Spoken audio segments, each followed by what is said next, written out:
Ready to go? So, I'd like to welcome members of the public and press who are joining us today for this meeting of the Combined Authority Board. Again, a reminder to those present, this meeting is being live streamed and a recording will be placed on the Combined Authority's website.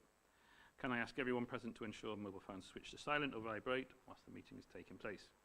And as always, I welcome and value the views of all board members during our debates. I do, though, reserve the right to exercise my discretion as chair during the course of the meeting to determine the time permitted for speeches and the number of speeches to be made by any member or officer in order to manage the meeting efficiently. As previously noted, the next item here would be to take petitions, but we have none. So on that, we go to a single public question submitted to Democratic Services, who will read, and then I will give a response. Thank you, Mayor. This question has been received from the community of Wilburton in East Cambridgeshire. In April 2020, the Mayor's Office submitted a letter in support of a planning application by the SWCLT and Lara Homes to develop Camps Field in Wilburton, asserting its community benefits. Subsequently, in 2022, the Combined Authority determined that this statement of community benefit had been improperly submitted and requested that it be withdrawn from the planning application. An investigation was initiated by the Scrutiny and Oversight Committee in July 2022 into areas concerning the Combined Authority's governance with specific regard to the housing programme. This investigation has been delayed. On 26th of April 2024, the Campsfield planning application was formally disposed of by the LPA under Article 40 of the General Development Procedure Order 2015.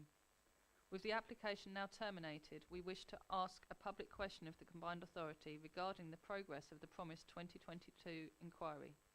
Please could you provide an explanation for its delay, an update with respect to the key lines for the inquiry set out in the 25th of July 2022 Oversight and Scrutiny Committee agenda, and a time frame for its completion. Say to the group, thank you for your question. The relevant committee to respond to this question is the Overview and Scrutiny Committee, and so your question will therefore be referred to the Overview and Scrutiny Committee. I understand the chair of the committee is expecting the question at the July meeting. I would also add and acknowledge that you first contacted myself about this matter as far back as 2021, and it was raised with senior officers at the Combined Authority at the time. I'm sorry it has taken far too long to get where we are today. I am pleased to understand that as a direct result of your community group's hard work and efforts over many years, that the representative voice of your committee has been recognised and the planning application that has caused so many concerns to so many residents has been finally disposed of. It is to yours credit that even though your community is no longer facing the prospect of a large development, that your campaign group remains committed to understand the circumstances not only of the improperly submitted statement of community benefit, but also the much wider and systemic question in regards to the Combined Authority's governance with specific regard to their housing programme. July 22 was, as you say, when the investigation was first discussed and initiated by the Overview and Scrutiny Committee. The reasons for delay are unclear, but in preparing to answer this question, I have been reassured by senior officers of the Combined Authority and indeed the chair of the Overview and Scrutiny Committee they are now in the position to move forward at pace. I welcome that. I have always shared your concerns, and as far back as summer 2021, throughout 2022, and as recently as December 2023, I have been raising these issues within the organisation and with external independent organisations. From July 2022 onwards, I want to acknowledge the support of senior officers both within my own organisation and in those external bodies in their willingness to take the very concerns that your community have raised seriously and begin appropriate processes and investigations. On a final note, I will add that the Combined Authority as an organisation has been through huge changes over the last few years. I am proud to be the Mayor and leader of this organisation, and I am reassured that in answering your question in full, we will be able to demonstrate how the organisation has changed for the better and how we are now well placed to serve all the residents and communities of Cambridgeshire and Peterborough. Thank you.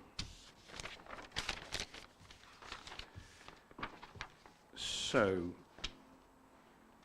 obviously there's no follow-up question there, but I will move on to item 3, which is the forward plan for June.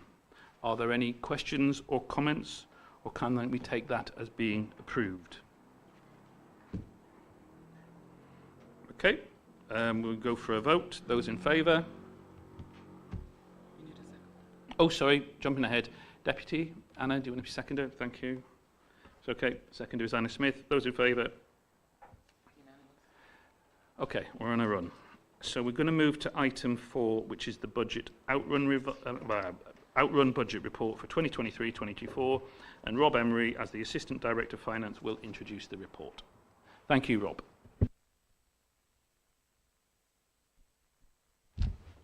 Thank you, Mayor.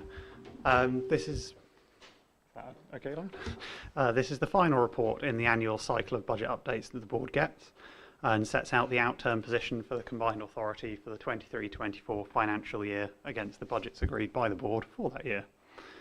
As is usual with the outturn report, Appendix B includes explanations on a project-by-project basis of all variances which exceed the materiality limit set by the board. That's 200,000 on revenue budgets and £500,000 on capital budgets. And so the body of the report itself focuses on the largest of those.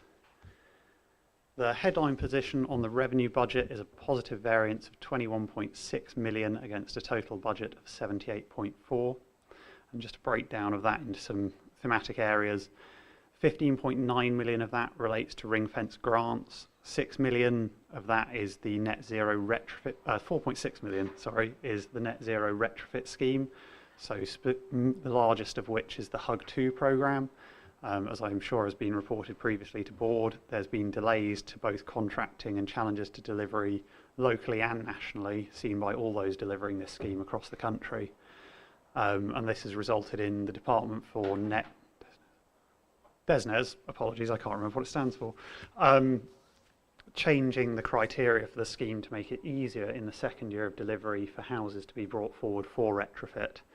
And also they've agreed a change request locally to allow us to increase our year 2 target, so that rather than not being able to access any of the money we haven't spent this year, about half of it should be available next year for additional ramping up of delivery.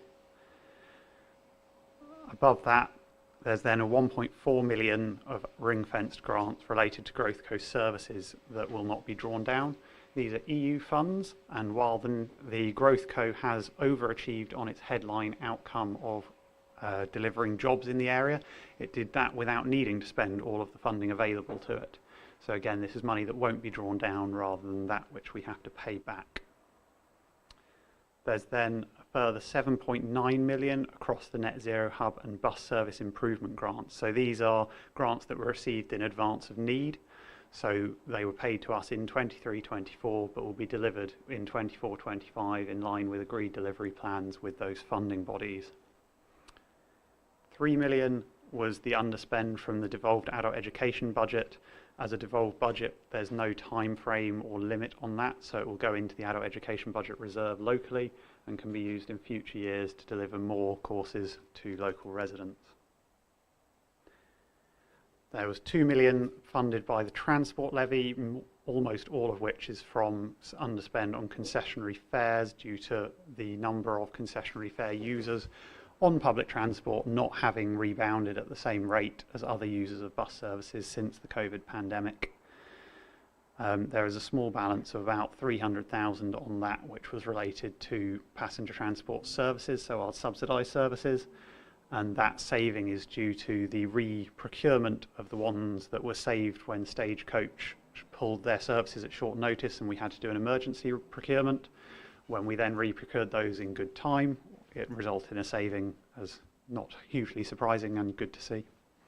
Both of those underspends will go into the transport levy reserve and influence the setting of future transport levy in the MTFP. The last one in that 21.4 million is 600,000 on the delivery of the franchising bus service business case. That's the amount that's being set aside for the public consultation, which was originally anticipated to happen in 23-24. But due to delays in getting the final audit letter, that will of course now be happening this year, assuming the board support it. Turning to the capital programme, the combined authority spent 110 million of its 160 million budget, about 70%. Stripping away the net zero hub and the highways capital grant, the latter of which we just pass over in one big lump sum to Peterborough and County, we spent about 60 million last year, which is more than double what we spent in 22-23, so a significant increase in capital delivery in the area. While this increase is always welcome, we're aware there's more that can be done, and the implementation of both the single assurance framework processes throughout this new year and the reinforcement of the Programme Management Office should ensure that that direction of travel continues and our ability to deliver accurate and timely forecasts to you as the board will improve over the next year. As capital projects are inherently multi-year, some degree of slippage is always expected, and risk and inflation allowances on projects are set aside for those contingencies. Where financial risk can become significant is when the funding for those projects is time limited. With the exception of the change control agreed with DESNZ on the HUG 2 project, there are no funding sources on our capital programme with a funding deadline of March this year, so nothing that was underspent this year is at risk of being taken away or lost. That said, Transforming Cities Fund is currently only agreed with government to March 2025. Now, the transport team are aware of this, have been aware of it for some time, and are working to ensure that those projects that are still spending TCF this year will deliver this year and will spend that funding. And you can see that risk on our corporate risk register. It's one that's well understood and a lot of attention is being given to it, but it's worth being aware of going forward. There are 3 budgets which show a material overspend in this report, but none were unfunded overspends. One was due to DFT giving us an additional £4 million to the area for pothole funding, so more money in and more money out. One was due to a movement of costs between capital and revenue elements of the LAD 3 capital retrofit scheme. It's all funded by the same grant. Ultimately, it makes no difference to our overarching position. It's just an accounting adjustment. And then finally, one was due to expenses relating to King's Dyke, where the budget was in the year before, so 22-23, and we're expecting to accrue and recognise that expenditure that year. However, the evidence didn't allow that year, and so the expenditure, despite happening in 22-23, was recognised in our accounts in 23-24. All that means is the 1.7 million of spend on that sat in the Transforming Cities reserve last year and has now been spent in the correct place. So there's no net impact, it's a timing issue. Finally, for your attention, the Combined Authority allocates some of its budgets to be spent subject to a business case coming forward to call down that funding. Some of the funding allocated for 23-24 has not been drawn down as anticipated, and that's detailed in Appendix C.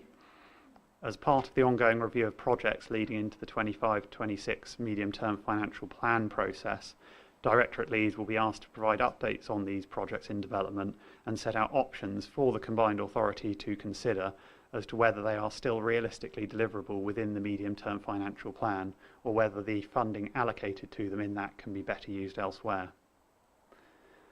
As this is the year-end report, as well as noting the position to enable the continued delivery of projects and services, the board are asked to approve the carry forwards on those programme budgets relating to 23-24 across both the capital and revenue programmes. Thank you, board.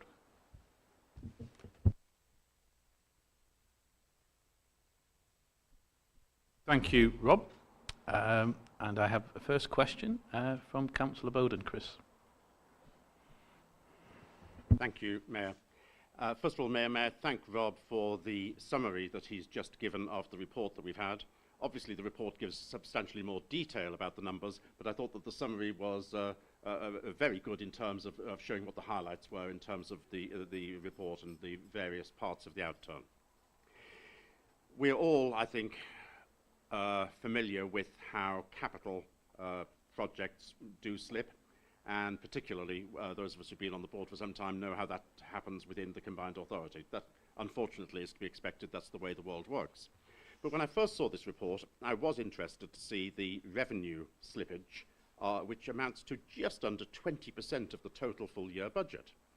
Now, again, a lot of information has been provided in this report to explain in detail where all of that has come from, and a significant amount, of course, does relate to the energy side, so which has been referred to already by Rob.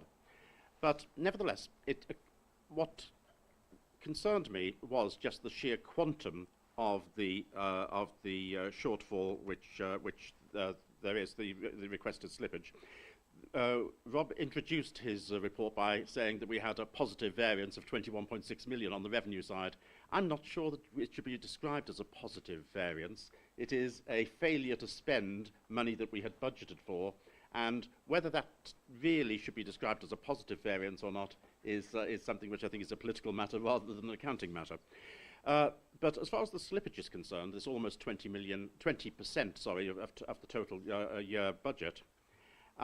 It set me to thinking two things. The first is this something which is to some extent systemic, in which case should we be taking it into account when we're setting our budgets in the first place? And secondly, and I could do this myself, but I'd rather have officers do it, for two reasons. Number one, if officers do it, it's more likely to be correct. And secondly, I'd rather the officers did the work than myself, although I could do it. I'm interested to know, what are the other mayoral combined authorities' positions in terms of revenue slippage? Are other mayoral combined authorities seeing something like 20% of the full year budget on the revenue side being requested for slippage into the next year, or are we an exception on that? I think it's quite important for us to see that, because that gives us an objective measure of whether there's a potential problem in the way in which we are either setting our budgets or spending our money during the year. Thank you, Mayor. Chris, it's a good question. It would be interesting, obviously, because obviously there's a whole host of new combined authorities coming on board with the mayoral elections, and that would be interesting to see how they, as new combined authorities, deal with this situation. I'm going to come to Rob, as you are here at the chair, then I'm actually going to come to Rob, CEO, to address some of the issues with regard to what you raise. Rob. I'll just talk to the second. Yeah, talk to the second item then. In terms of benchmarking against other MCAs, that's absolutely something we'll go away and do. Given the differences between them, we'll probably try and do it on a service level. So look at their passenger transport versus ours, because if we take into account the trams in Liverpool, for example, metro system in Liverpool, sorry, that has no direct correlation. So a single figure probably won't do it justice, but we'll absolutely provide that. To come in, as because obviously some of the things about slippage, both with revenue and indeed capital, are the things that we're trying to introduce with our new way of working. So over to you, Chris. Thank you, Mayor, and thanks, Rob, for your presentation. I think I wouldn't use the word systemic. I would say that there is more for us to do as an organisation to be stronger on monitoring and understanding what levers and things are not happening in certain areas and delivery of projects. So it's something that I'm concerned about in terms of your point, which is actually, has this meant we haven't delivered things that we were aiming to do? And I think that's really important. And I think the Mayor was going to introduce, but obviously at the back of the room we've got our new Executive Director of Resources, who I know is keen to understand with her fresh eyes what she can do to help support Rob, the organisation and our partners in strengthening the financial management element that you're referring to, Councillor Bowden. I would also add, though, some of the extra underspend is because of Treasury Management surplus, which has proven to be bigger than anticipated, partly because then the capital hasn't been spent, so that then creates that circular point for us. So some of it has sort of come in at the end of the year because those things haven't happened, but I think there's more we will do as an organisation to make sure we're stronger on understanding what's going on and ensure that we spend the money that's there to deliver the priorities that you as a board have agreed. Convoy, Sarah.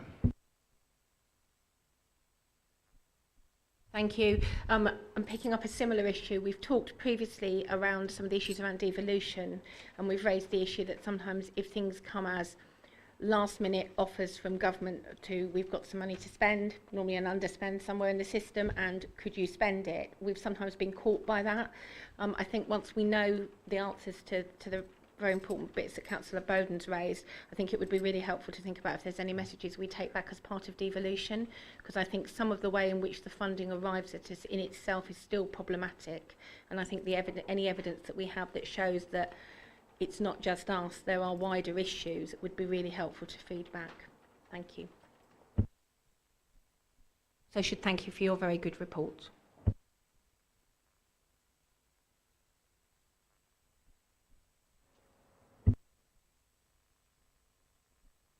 There we are. So, yeah, first of all, reiterating, thank you so much for an excellent report and for stepping into the breach. It's much appreciated. I wonder if you could give us just a little, and I appreciate this might need to be something you pass on, say, to Judith for, but if you give us a little bit more detail on the slippage around the hub so we can be clear what the factors are in that large variance there. Can certainly give some headline stuff around that. So there's a 10.5 million reported underspend across on the revenue side of the net zero hubs budgets. 4.6 million, so a little under half of that is related to those retrofit programs, so the large scale capital fitting energy reduction methods to houses, and that is a true underspend. That is money that we will not access and will not be able to deliver.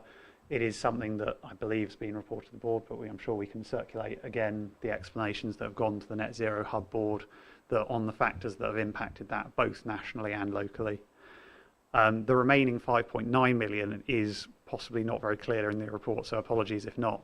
It's not an actual underspend, it's receipts in advance. It's where we've had funding in from government this last year now for programmes that are to be delivered in the current financial year. One particular one that I was asked to mention is our Community Energy Fund that launched in January 2024, but we got all the money for last year, where we've been delivering better than the rest of the country, and our grant's been increased by 400,000 to allow us to continue delivering what we are doing currently. But yes, in terms of a more detailed breakdown, happy to get colleagues in other departments to provide that. I think what I'm particularly interested in here is to what extent this is an issue that we can affect, and is there a capacity issue, for example, and is that being addressed, and to what extent these are national factors that are beyond our control. I will definitely defer to Judith in terms of that overarching answer. I can say, as I fill some time as she walks down the line, that the Net Zero Hub is undergoing a huge amount of recruitment at the moment. So that to me suggests that there was not enough people and we are getting them in. And that is in line with our increased delivery profile over the next year.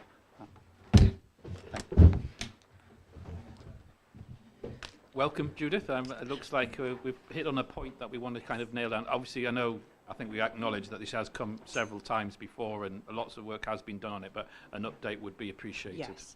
So there's sort of two aspects to the question.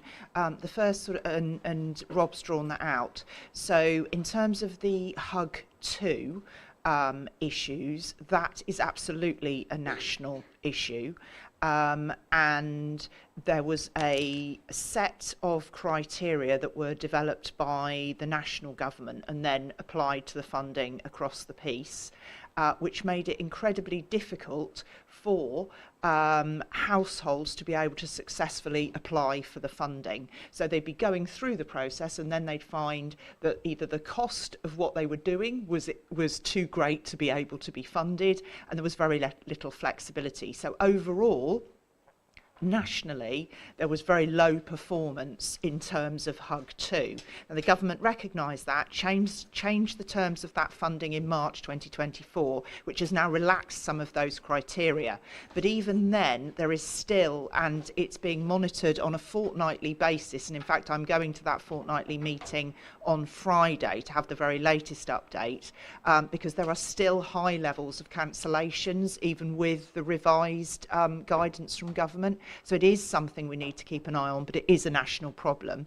In terms of the wider work that the Net Zero Hub are doing, they are actively recruiting more resources, but the the director remains very confident that they have the right people in the right places. And as Rob said, the critical issues about underspend are about how the grant is paid. So for instance, on the Community Energy Fund, it's paid up front. So we can kind of see it as an underspend as they gradually spend it. And so it's almost more symptomatic of the way the money's spent rather than the performance of the Growth Hub, which has been recognised as performing well. And they've recently now got a contract to support other parts of the country outside of the Greater South East and act as an accountable body for those activities. And it's certainly the case that DESNZ have a very positive view of the hub and the hub spend, and that the key issues are national. Thank you for offering that clarity to the current position. Bridget, you indicated you wanted to come in. Thank you. So just to sort of reiterate some of the things that Judith said. So they report to the Environment and Communities Committee, which I chair. I think they've done astonishingly well in the last couple of years, actually, when actually it's been made really, really difficult for them. That's the problem with these top-down government grants, that, you know, they arrive not properly tested at the coalface. And then, you know, you then have difficulty getting it out, and that's certainly been the picture nationally, where, you know, hundreds of millions of pounds have gone back to government unspent, despite everyone's best efforts, just because, you know, the systems put in place make it so hard. You know, what we need is far more freedoms to be able to use money as we see best, you know, in this area, which may well be different from other parts of the country. So I have seen the team, you know, resourcing up. There's considerable expertise. There's massive passion and enthusiasm in that team, and I think they deserve, you know, our thanks and all the credit we can give them for doing really well in quite an adverse environment.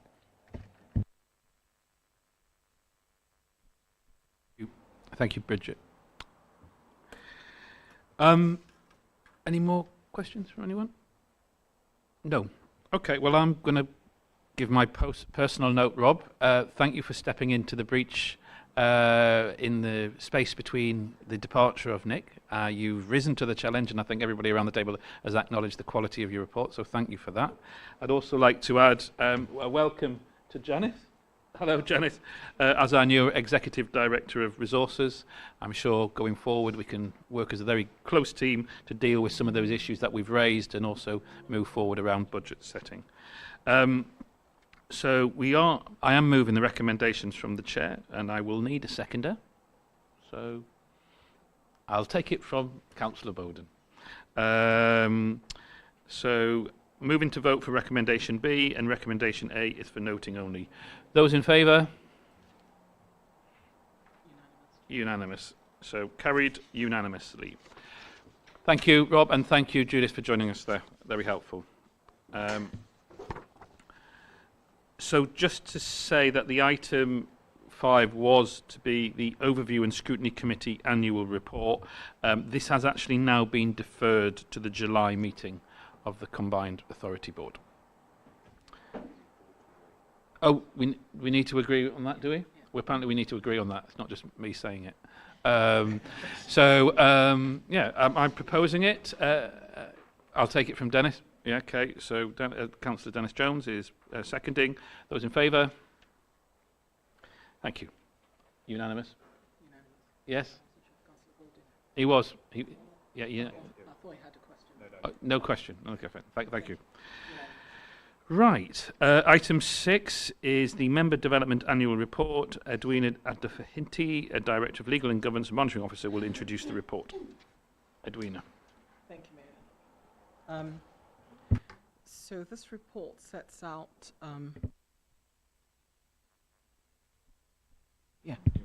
Thank you. So this report sets out the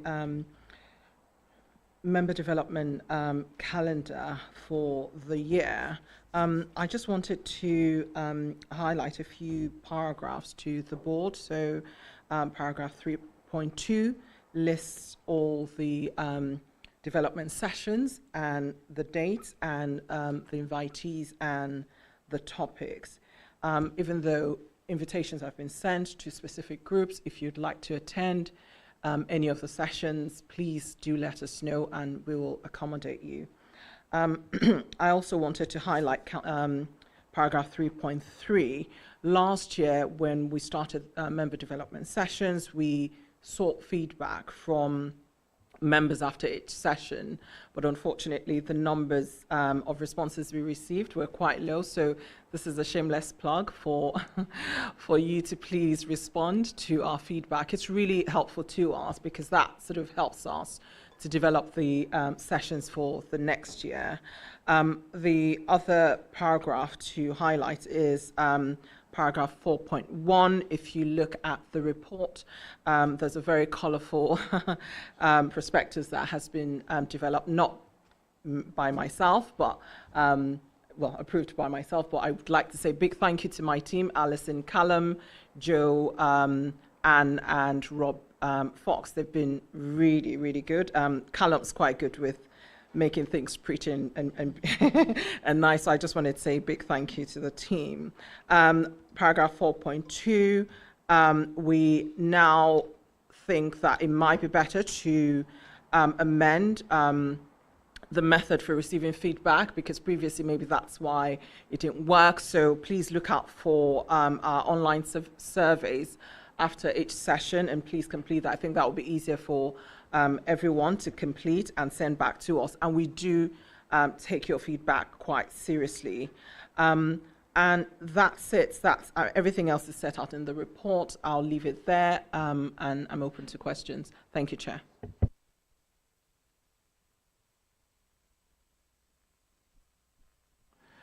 Thank you, Edwina. Obviously keen to hear from representatives about any feedback you've had at a local level from your fellow members, from constituent authorities, about how they feel this has gone. It's obviously a real desire to make sure that those people who are now participating in be ourselves at our own this committee, but as well at the thematic committees, feel that they are empowered and indeed understand what the combined authority stands for. So please come back to us. I was, just for the record, very happy with the colourful nature of it and also its content. And I have attended a fair number of these events over the course of the year myself. I have one question, which is about, are we actually recording who's been along? And if they're, for whatever reason, unavailable, obviously we know there are many demands on elected members' time. How rigorously do we follow it up, and do we aim for 100% completion? That's my question, and I'll leave it there. Edna, Councillor Murphy.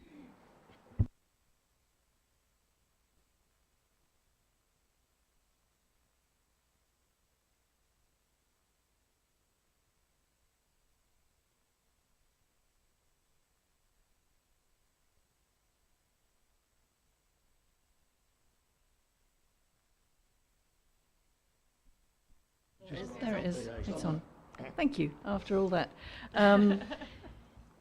Yeah, I just really wanted to add my support for a really comprehensive training programme, for an induction and development programme for members participating, especially as, you know, if you look at a snapshot now of where we are in this authority compared to a couple of years ago, we have so many more things going on, so much more activity, so many more people.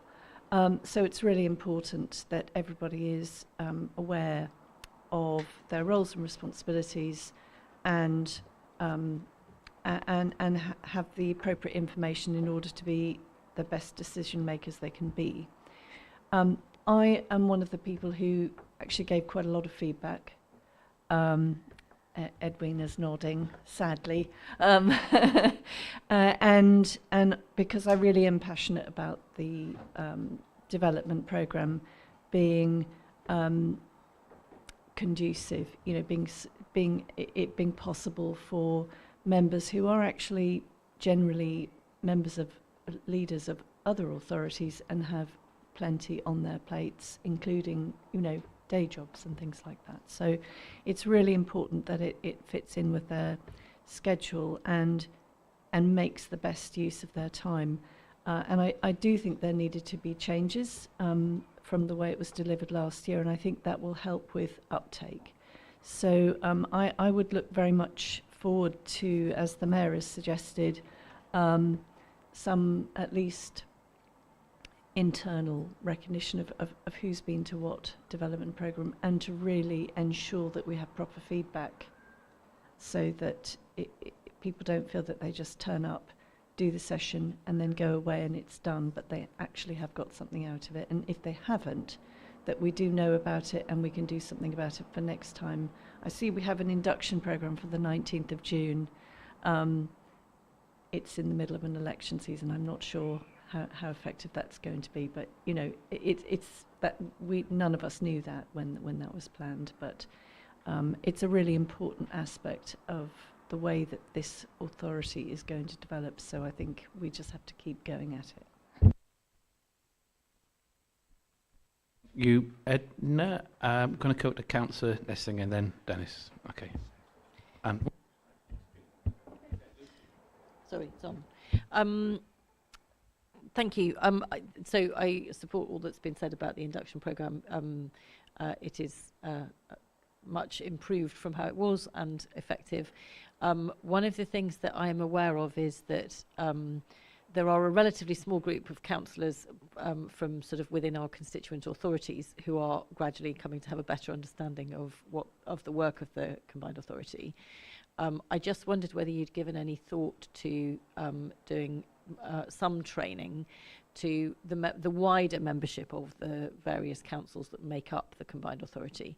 And I would not necessarily suggest that you try and do that right now because A, there's an election going on, and B, in a number of places there've just been elections and people are taking on new roles. But I wondered if potentially sort of in the later autumn, doing some training which was available to members from the wider combined authority councils, possibly on the budget, which effectively covers everything that we do, would be helpful in making sure that members of the constituent authorities understand the role and the work of the combined authority, not just those who are directly involved. Thank you. I've had two questions at least and one comment. Do you want to go with them and then we'll go through to Dennis and come? Yeah. Yeah.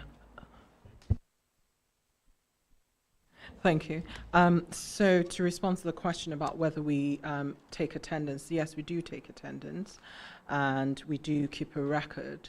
And to respond to the comment that was made by Councillor Murphy around sort of the contents of the development sessions, yes, we did get feedback, but that some of the sessions were not tailored to combined authority work. And that, and it's contained in the report, that's been looked at. We've had discussions with the trainers and also in-house. Now those sessions will be very tailored to combined authority work coming into the new year. I think we started last year, so I suppose that was our sort of test run. So now obviously we're improving in this year. We'll be tailoring sessions to combined authority. Regarding wider membership of the authority, I suppose the invitation is out to them as well. If they wanted to attend some of our sessions, if they did let us know, we'll try and accommodate them. Sometimes it's not possible because the trainers, if we have external trainers, they will train a certain number of people for a certain figure, or but we can work things out, but also we'll discuss in CMT and see how we can perhaps look at training for the wider members of the constituent authorities, as you suggest, maybe in the autumn or further into the future. But thank you for those comments. I've had three indicators going to go. Councillor Jones, Dennis, then Bridget. Oh no, Sarah, wasn't it? And then you, Anna. So, Dennis. Thank you, Chair. I think the issues we face individually and collectively are very well documented, and I recall being a sub on overview and scrutiny a couple of years ago, and frankly it was sink or swim because I just came along. I don't know, I wasn't aware of any training, and it's the danger is what would be, I mean, I've had no problem, I'm deeply gratified that I've had no problem filling the places that I need to on the various committees from people within Peterborough. But I'm not sure how well circulated the training is. And of course, they may volunteer now, but the issues that life, you know, events, dear boy events get in the way, and we have to find subs. And then what training will be available for them if they need to step in at very short notice. So if we can be mindful of that, and obviously us as in our capacity on the committee, it would be good if not only they're tailored towards the committees, but obviously the needs of the members as they need to come and go on committees. That would be entirely helpful. Thank you. Thank you, Dennis. Councillor Comboy, Sarah. Thank you. I think this is really, really positive. Thank you very, very much. My comment may sound negative, it's not meant to be. I think there's some practicalities around the demands on people's time, and particularly those who are working, because they do get dispensation to attend civic activities, but it's the quantum sometimes. Some of them are not necessarily at times that necessarily people can attend, or they clash with other responsibilities. For example, double, triple-hatted councillors may have to be somewhere else.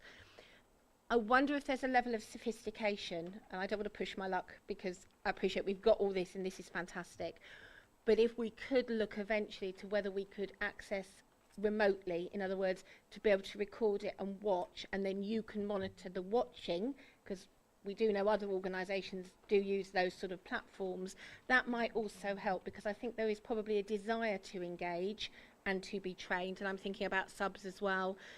But I think sometimes it's the practicalities, and I know there's a benefit from us all being in the room together and learning together and that interaction, but the practical is that sometimes people can't make a particular event, but it's not saying they don't want to be trained and they're not willing, it's just the availability. So that might just help us get everybody, and I hope that's a useful suggestion, but I'm not expecting you to run too fast. The fact we've got this is fabulous.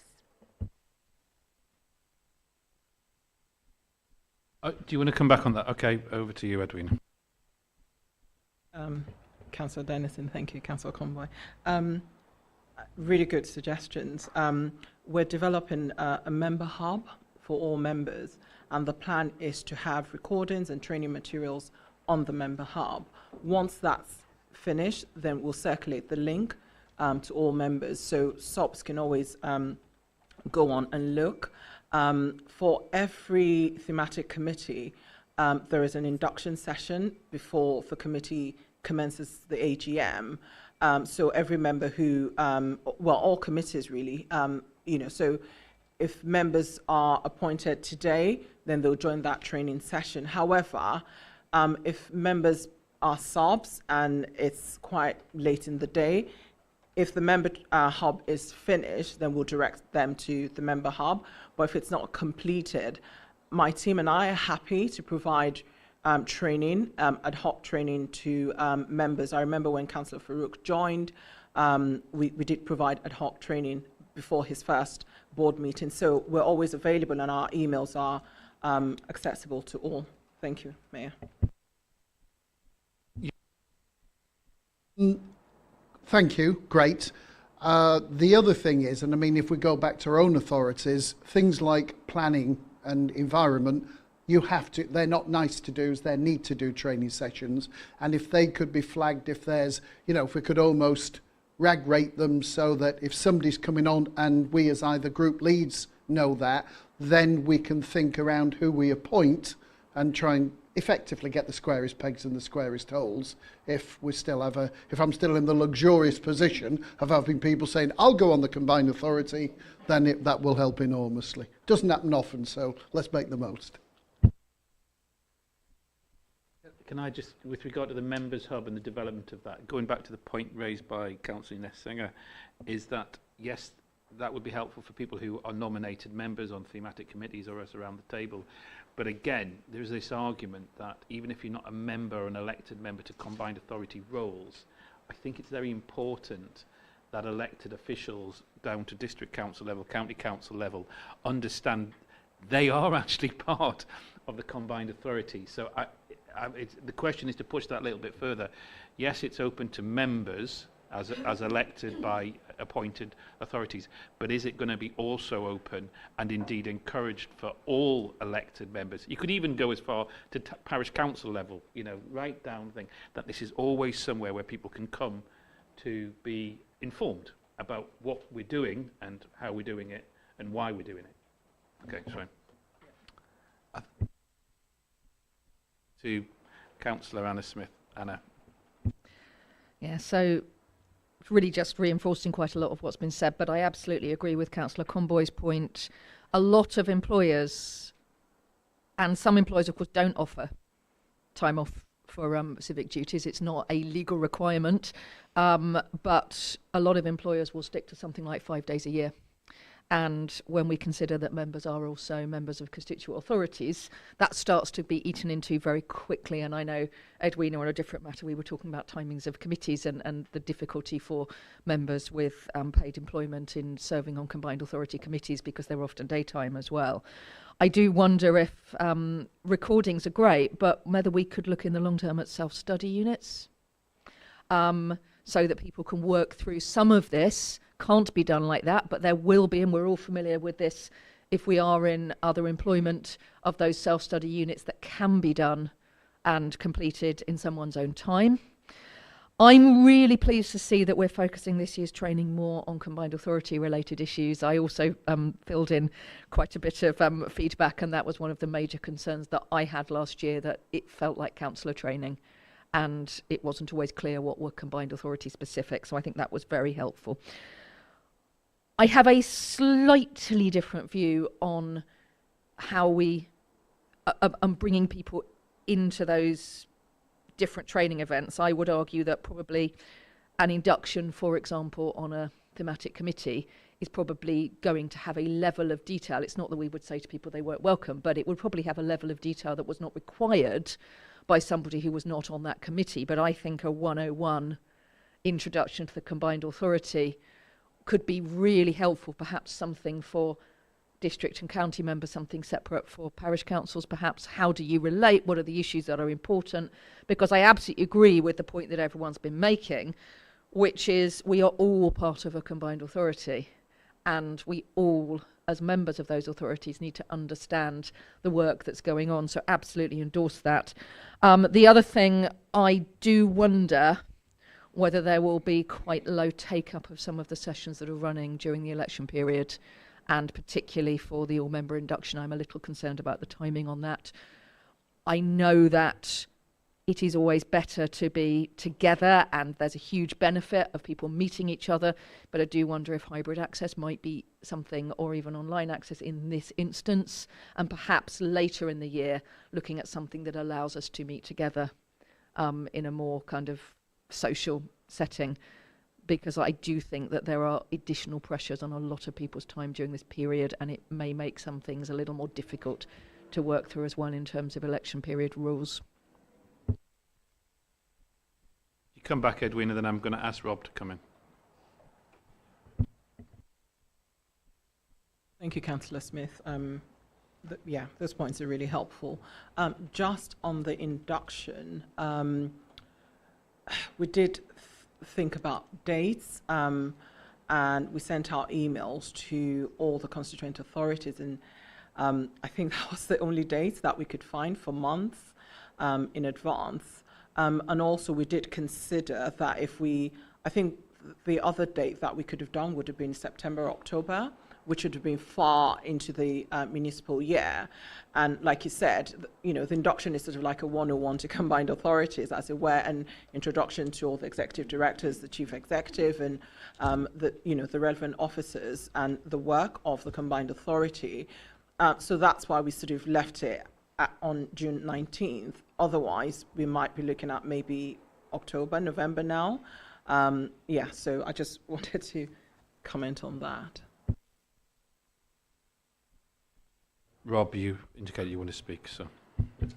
Yeah, so I think just on that point that Edwina's just covered, I mean, I think we'll see what responses we get in the coming weeks, and hopefully we will be able to do some form of induction because of timing. But ultimately, if we need to follow something up when maybe there's a bit of respite for elected officials in this room and wider, then we can consider that. What I just wanted to say, I think Councillor Jones made the point around people understanding what the combined authority is doing and does.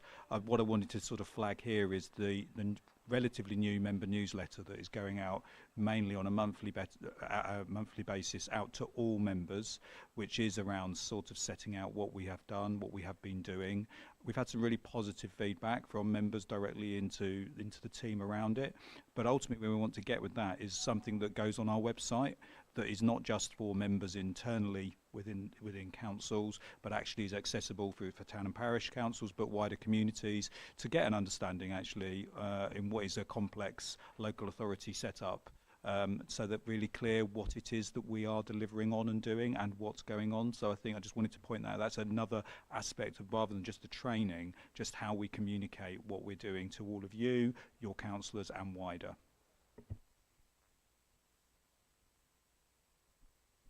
You're keen to speak? I'm Dennis. going to stick my neck out here. Okay, I'm a believer in we train best what we know least. And I'm prepared to do it if you want a guinea pig, where if I became a champion actually of training of the combined authority, then one of the things that you could do, because with the greatest of respect, newsletters are newsletters, and we've all got experience of what happens to newsletters, you know, even the best and most well-intentioned, and sometimes it is the face-to-face thing. And what I would be interested to do is if there's any way that I can then be a conduit to members to encourage them and bring them along. So I would then, it would help foster my understanding, and then also the fact that I'm then a support for them, and that would then, so you could use me as a conduit to do that. Then we could find out if it all goes to hell in a handcart. Don't blame me, but at least, you know, thank me for trying. Well, that's a very generous offer of your time and indeed your a passion and expertise for training. I'll hand over to Edwina. I think it's an offer we would like to accept. Yeah, we would accept it. Or unless anyone else wants to come in as well. Okay. I'm just going to come to Bridget, Councillor Smith.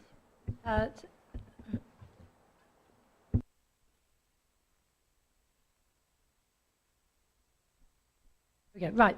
So just in sort of defence of the newsletter, having experienced 6 years of a complete void, actually I'm delighted by the newsletter, because it's filled a complete and utter communication void between the people of Cambridge and Peterborough.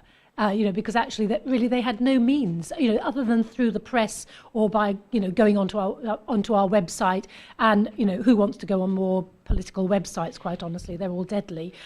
So I think it's really good. And I'm very pleased to hear the feedback's positive on it. I'm not surprised. I think we need to promote it more, so more people. So I flag it to all my members, because I say there's lots of really interesting stuff here. It's well presented. It's very, very accessible. Just referring to specifically to one bit of training, and that was the training about the difference between combined authorities and local authorities. That I think would lend itself very well to a webinar that could form part of each of our induction processes for our own members.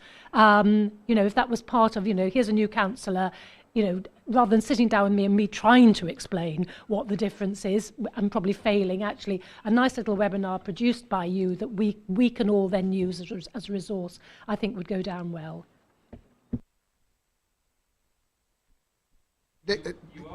Yeah, Chair, just by point of it, this isn't an attack on the newsletter. It's not, doesn't have to be, it's in addition to, not either instead of, because again, I don't think it's that widely. I have very little recollection. So the more strands we have, the better, by all means. Thank everybody and members for engaging with what I thought might be quite a short item. So that shows that there's a real passion to continue with member development. We were being asked to note the report, which we have done in some depth, and I thank you for that. No vote is required, and we will then move on. Item 7, it was to be with regard to appointment to outside bodies. As has been noted several times, we are actually in a period of a general election, and for various reasons I have spoken to, I think, most board members prior to this, to say that with regard to the appointment as we were planning, I would suggest it would be better if we defer to the end of July. To do that officially, I need your permission, and so I'm making a proposal to put this article, this item, to be brought back to the meeting at the end of July. I'm proposing it. I need a seconder. Thank you, Councillor Bowden. Those in favour? Unanimous. Okay, noted. Thank you. So we'll now move on to the a report from our Chief Executive. This is described as the Chief Executive Highlights Report. Rob Bridge, will you now introduce the report? Are you going to do it from here, or are you going to go up there? No, You're going to stay here? I'll stay here, if that's okay, Mayor. Yeah, fine. You'll probably notice it's actually a shorter report than normal, and that is purely because it is the pre-election period and in reviewing it in the last week or so before dispatch. There are a number of things which I think wouldn't have lent themselves to a helpful discussion around this table at this time. So I'm not going to go through too much. You obviously recognise that the Transport Summit that was organised for this week, for obvious reasons, has now been cancelled and will take place hopefully in the autumn. Actually, the main thing I wanted to say was how successful our attendance at UK Reef as a region. So this isn't about a body or the CPCA, this is about a region. The feedback has been incredibly positive, and I wanted to put on record a thank you to all the staff involved in it from CPCA, but also from all of the constituent councils and leaders and politicians who were involved, because it was a very busy 3 days, but actually the lead into the 3 days was incredibly busy as well. I'd like to get on record a thank you to everyone who was involved, and just say that it has been, reported back through various routes of how positive Cambridgeshire and Peterborough's presence, the pavilion, the events, the discussions, the fringe events have been. And so I think it's important we recognise that's quite a step change, and something I know the Independent Improvement Board equally were interested in. It may not be lost on people that the chair of the Independent Improvement Board, as expected, appeared in our pavilion one of the days. So I wasn't going to say any more on today's report for the reasons I've outlined, but I wanted to make sure we registered the thanks on UK Reef. Bearing in mind, obviously, the caveats as presented by Rob there with regard to the content of the report, does anybody want to ask any further questions? Councillor Conboy, Sarah. No, only it would be remiss of me not to also thank all of the support that we had for Reef. We had outstanding support from everybody who had worked very hard to pull it together. So sort of on behalf of all of us who attended, that was really, really appreciated. So please would you pass our thanks back to everybody.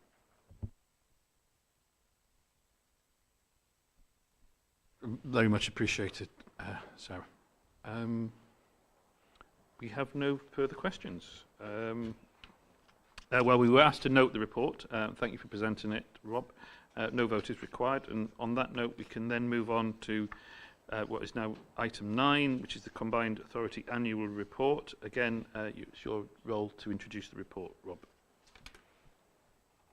So thank you, Mayor. And actually, in similar ways, I'm not going to go into the detail of the annual report. I think it's important that local authorities, combined authorities, produce an annual report.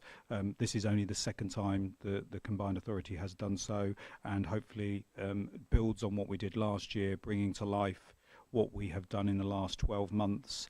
But because we are in pre-election period, we're not going to be publicising it or putting it out any more than it is on our website at this moment in time. But once we get past the 4th of July, we will be making sure there's hard copies but also electronic copies going around to various people and accessible, because again it comes back to explaining what we have done and demonstrating progress on a number of areas which are set out in the report. So hopefully if you have any questions I can answer. I've got other colleagues here if there's specifics, but hopefully you recognise the importance of approving an annual report and making sure that's available to everybody after the election. Again, with caveats, it's a shame. We have the benefit of the report in the notes. I personally feel it's a cracker, even if it's the second one, but it's a good one. And I'm very grateful for the effort that goes into these things, as well as being able to celebrate, the work and success of the Combined Authority and the idea of how we're working together and evidence in that in terms across all our constituent authorities. I have no questions. I appreciate that, obviously, of the restrictions. So I'm going to take it that we have seen this report. Oh, sorry, Councillor Comboy. Sarah. Tony, I appreciate the restrictions, but I wonder if we might find an opportunity to revisit some of the things that we might want to talk about after the election period, because I think we've got two really important reports that we may well want to have discussed in slightly longer time, and I think it would be a shame not to have that opportunity. Not wishing to have a very long agenda for the next meeting, but I just think we're missing an opportunity to celebrate something really quite important. So your proposal is, and I know obviously we've deferred some items already, but you'd like this to be brought back to the July meeting as well. And if we all agree on that and accept that that might, in the course of time, mean it's a slightly longer meeting, I have no problem with that. I would like it to get the recognition that it does. So if we take that as an action, that would be appreciated. And thank you. So thank you for the suggestion, Sarah. As I say, within what we've been able to do, we've noted it. No vote is required. We'll therefore move on to the improvement plan update. Angela Probert is the interim director of the transformation programme and is coming to the top table. And although he's described as Rob Emery, so we can take that away. Angela, over to you. Thank you again. Good to see you. Thank you, Chair. The report that you received sets out a brief overview, and the CA board today is asked to note the progress in March and also note the update from the chair of the improvement board that has previously been circulated but is also appended to this report. The report sets out the progress against the best value notice that was received in January, and overall the programme is rated as green amber at the end of March. The Chief Executive has highlighted some key achievements in his report and also acknowledged today in this meeting, and paragraphs 2.3 to 2.5 of the report sets out the key activities that have been undertaken, and the highlight report provides more detail on this.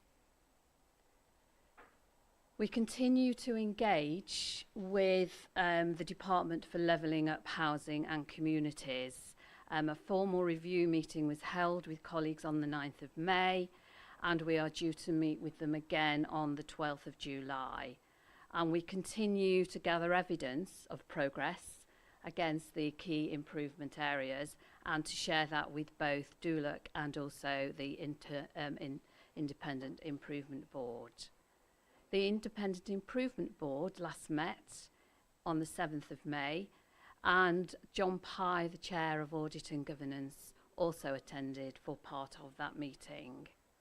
As I've referred to earlier, the Chair, Richard Carr, has circulated a note following that meeting, and it has been appended to this report. And the board is due to meet again on the 1st of July. Chair, today I'll leave it at that, but I am happy to answer any questions. Thank you again, Angela, for the ongoing work that you have done and for presenting the report. Are there any questions from members around the table? Councillor Smith, Anna. Try and keep this appropriately election period focused, but I think it would be appropriate to thank yourself, Angela, and the whole team for the work that's been happening on this. And it is very positive, and there are some really positive and encouraging things in here, and a sense of moving very strongly in the right direction. And a lot of that is due to the work that you and your colleagues have been doing, so thank you. Yeah, I'll pass that back to the team. Thank you. No more indications. Thank you, Angela. Stand down.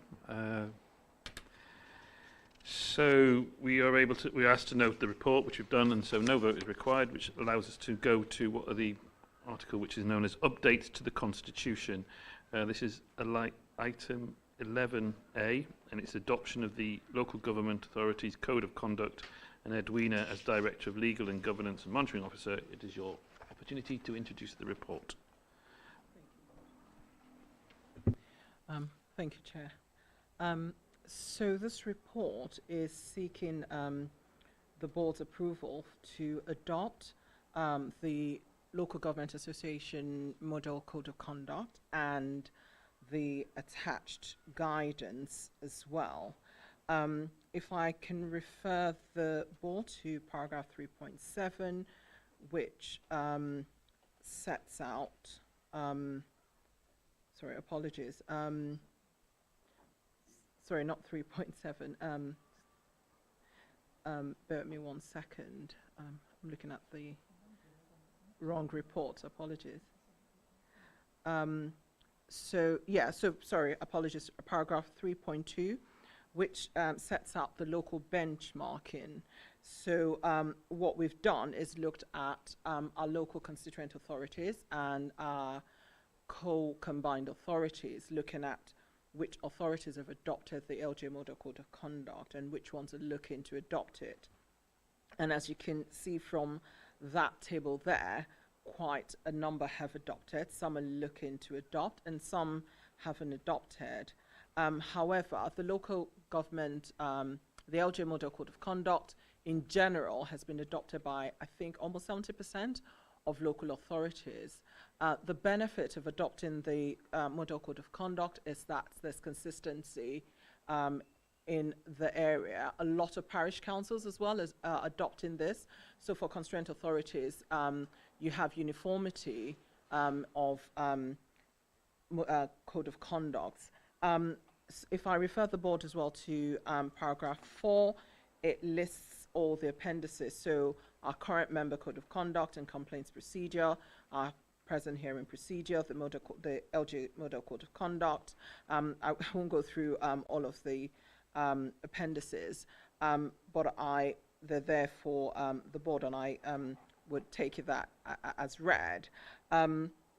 So the other paragraph that I wanted to refer the board to is paragraph 3.7, which is to do with comments received by a member of the board, and the request from the board member is that the board considers deleting from the present constitution paragraph 16.8.5.3 in chapter 16, which basically empowers the monitoring officer to determine whether a complaint is politically motivated, vexatious, or tit for tat.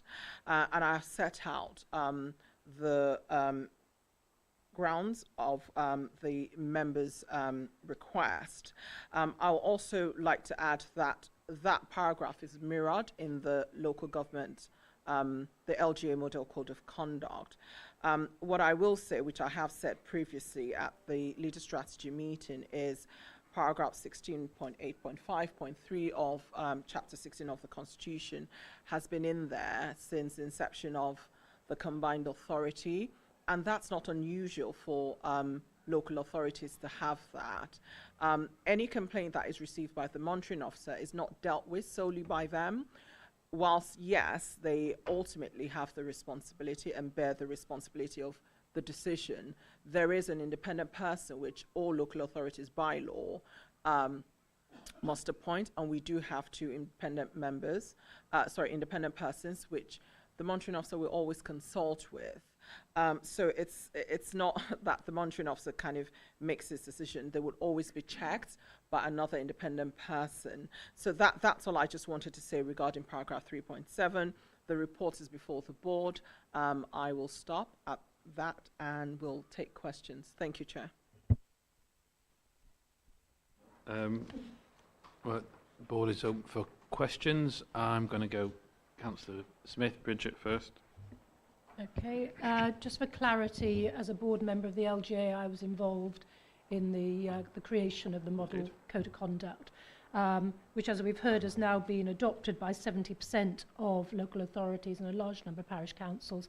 And as we've seen from the table here, the vast majority of our membership either have adopted it or have it under serious consideration.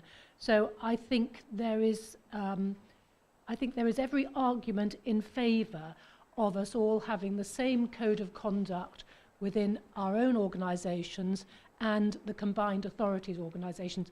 It would be a bit extraordinary to have different codes of conducts for the two, because surely we would all aspire to the same code and the same standards in both the forums in which we function. So I would like to see us adopt them in their entirety. You know, I find, you know, any amendments to our constitution slightly complicated, so I'm not going to pretend to understand that fully. But I think it's imperative that we adopt the model code of conduct in their entirety, as have a number of us, and as many more of us are in the process of considering to do. A massive amount of work went into this at the LGA. It came back again and again and again.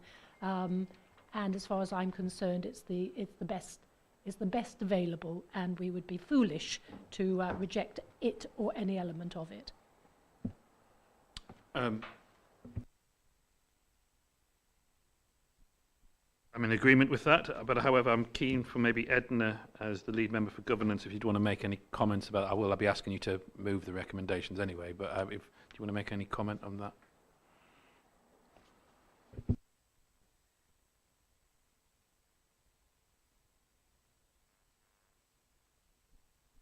If we are in, you know, looks like we're in agreement. I've got a lot of nodding is coming ahead. That will have to be specifically noted as a kind of decision point, and is then as point of what our recommendations go forward. Yeah. Dennis, you indicating, but you say no. It was just a question for my benefit, really. The independent persons, are they legally qualified? Or, you know, in what way are they independent, and what makes them, you know, reference points for you?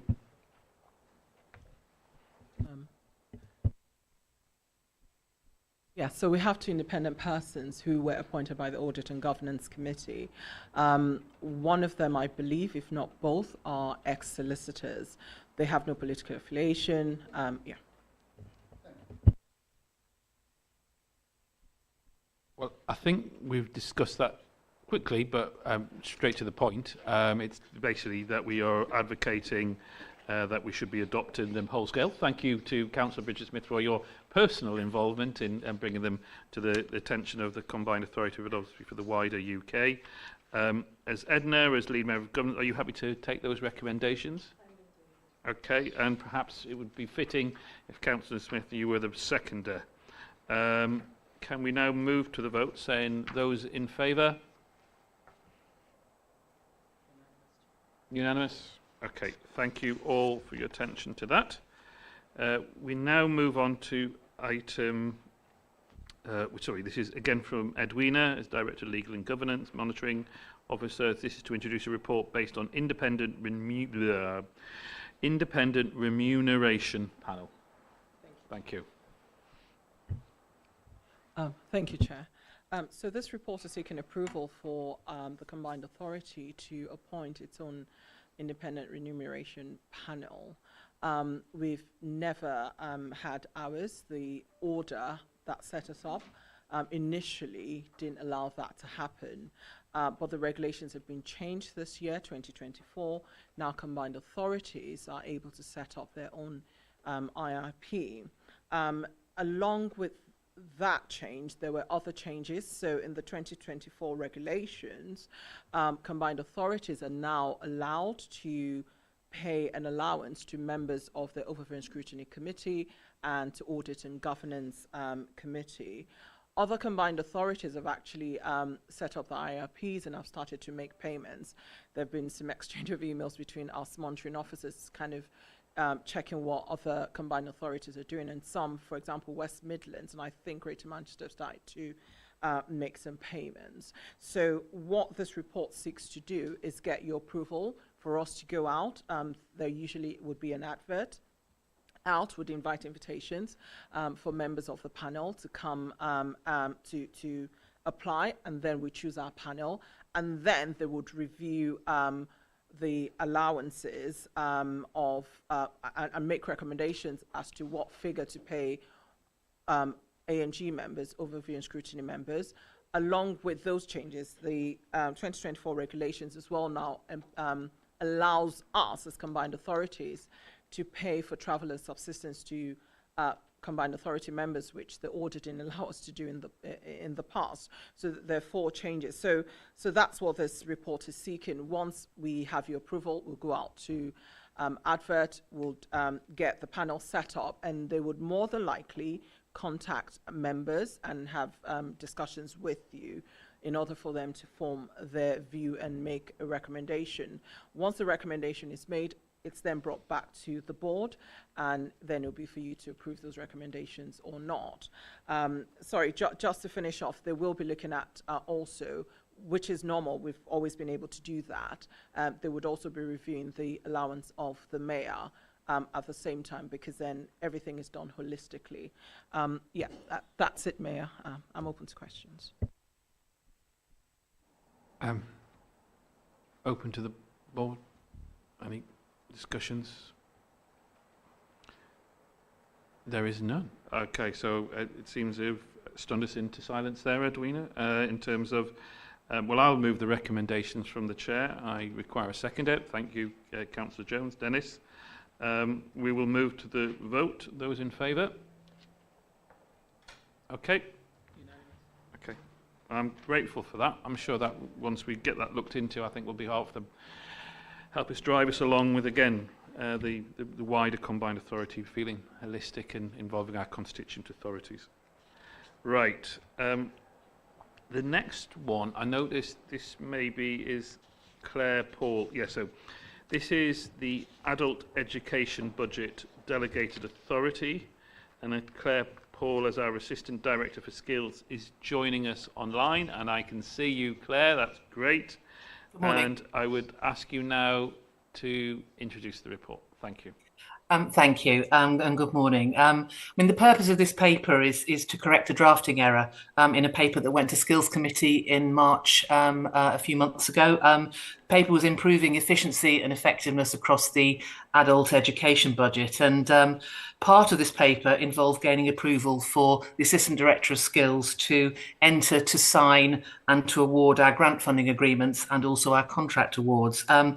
Unfortunately, in the recommendation section of the paper, the report that went to Skills Committee, the wording referred to, in error, Innovation Fund and not Adult Education Budget. And without correcting this drafting error, we don't have the required approval to proceed with what's needed to procure for the start of the next academic year. So with apologies, the purpose of this short paper is to correct that drafting error and to say personally that I have oversight and responsibility for those papers, and they go through me and the team, and I personally should have spotted it and I didn't, so my apologies for that. Your candour is to your credit, Claire, but let's just be very clear. You've done a sterling job over many months recently, and I'm very grateful for all you do at the Combined Authority. But you are right, we've got to make sure that we are using the right piggy bank when we pay the courses. So does anybody, as maybe, I'm going to introduce Councillor Nestinger as the lead member for you're not the lead member for Skills, to maybe move the recommendations, but also maybe talk about the paper as well in terms of the importance of this. Thank you. Thank you. This is a small drafting error that needs changing. It's a very important one because otherwise we can't procure correctly. So it is very important. I am grateful to Claire for taking responsibility. I obviously also need to take responsibility for not having spotted this as it went through the committee. So apologies for that. Proofreading has never been one of my core skills, I'm afraid. I did also want to say a big thank you to Claire for all she's done, stepping in as interim director for skills over the last few months. It was a time of considerable change in that team, and Claire has done a brilliant job in leading them through that. I am, as you have mentioned, Nick, extremely grateful to her for all that she's done for the Combined Authority over the last couple of months. It's been really brilliant working with you. Thank you, Claire. Thank you. Here. I'm just going to ask, as we've moved the recommendations through you, Lucy, I'm more than happy to second this, and can we move to the vote that we can correct this drafting error? Those in favour? I'm the second. Oh, I'm the second. Yeah, I'm the second. Right, it's unanimous. And then finally, in worth all the wait, Nitin, our recommendations from the Business Board. These recommendations have already been debated in detail and approved by our subject experts on the Business Board. Does anyone have any particular questions or comments on regard to the specific reports within this agenda item, or can we take them as a block recommendations? Okay, well, as I say, we do have Nitin Patel here in his deputy role to Al. I'm sure you'll be... Is there anything you wanted to say in particular regard to anything on these papers, Nitin? No? Okay. Carry on regardless. Okay, thank you. So there's no further questions. I will take maybe, Nitin, as you proposing all the recommendations are set out in the summary report, and somebody who has been to the Business Board myself, I'm happy to be a seconder. Okay. So are we going to vote now? Sorry, yes, we are. So those in favour? Unanimous.